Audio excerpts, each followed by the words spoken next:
নমস্কার। নমস্কার।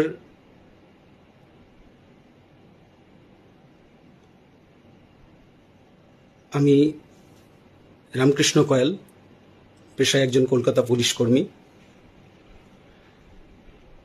23 বছরের কর্মজীবন অতিবাহিত,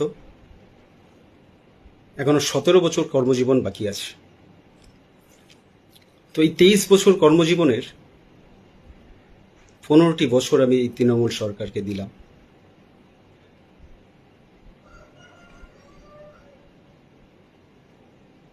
এই 15 বছরে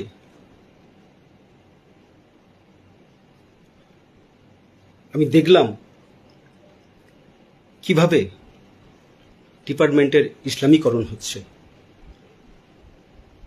আমি 15 বছরে দেখলাম কিভাবে প্রশাসনিকভাবে হিন্দুকে,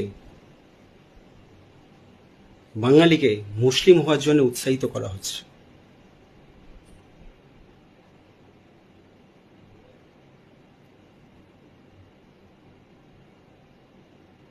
আসন্ন এই বিধানসভা নির্বাচনে প্রথম ফেজের নির্বাচন হয়ে গেছে।